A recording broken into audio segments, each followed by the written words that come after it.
சங்கீதம் 25ஆம் அதிகாரம் 1ஆம் வசனம் முதல் 22ஆம் வசனம் வரை. கர்த்தாவே, உம்மிடத்தில் என் ஆத்துமாவை உயர்த்துகிறேன். என் தேவனே, உம்மை நம்பி இருக்கிறேன். நான் வெட்கப்பட்டு போகாதபடி செய்யும். என் சத்துருக்கள் என்னை மேற்கொண்டு மகிழ விடாதேயும். உம்மை நோக்கி காத்திருக்கிற ஒருவரும் வெட்கப்பட்டு போகாதபடி செய்யும். முகாந்திரம் இல்லாமல் துரோகம் பண்ணுகிறவர்களே வெட்கப்பட்டு போவார்களாக. கர்த்தாவே, உம்முடைய வழிகளை எனக்கு தெரிவியும். உம்முடைய பாதைகளை எனக்கு போதித்தரலும். உம்முடைய சத்தியத்திலே என்னை நடத்தி என்னை போதித்தரலும். நீரே என் ரட்சிப்பின் தேவன். உம்மை நோக்கி நாள் முழுதும் காத்திருக்கிறேன். கர்த்தாவே, உம்முடைய இரக்கங்களையும் உம்முடைய காருண்யங்களையும் நினைத்தரலும். அவைகள் அநாதி காலம் முதல் இருக்கிறதே. என் இளவயதின் பாவங்களையும் என் மீறுதல்களையும் நினையாதிரும். கர்த்தாவே, உம்முடைய தயவின் நிமித்தம் என்னை உமது கிருபையின்படியே நினைத்தரலும். கர்த்தர் நல்லவரும் உத்தமருமாயிருக்கிறார். ஆகையால் பாவிகளுக்கு வழியை தெரிவிக்கிறார். சாந்த குணமுள்ளவர்களை நியாயத்தில் நடத்தி சாந்த குணமுள்ளவர்களுக்கு தமது வழியை போதிக்கிறார்.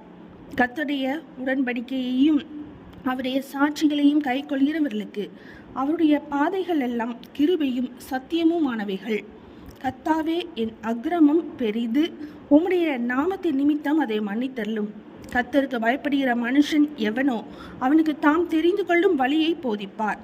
அவன் ஆத்துமா நன்மையில் தங்கும். அவன் சந்ததி பூமியை சுதந்திரித்துக் கொள்ளும். கர்த்தருடைய ரகசியம் அவருக்கு பயந்தவர்களிடத்தில் இருக்கிறது. அவர்களுக்கு தம்முடைய உடன்படிக்கையை தெரியப்படுத்துவார். என் கண்கள் எப்போதும் கர்த்தரை நோக்கி கொண்டிருக்கிறது. அவரே என் கால்களை வலைக்கு நீங்களாக்கி விடுவார். என் மேல் நோக்கமாகி எனக்கு இறங்கும்.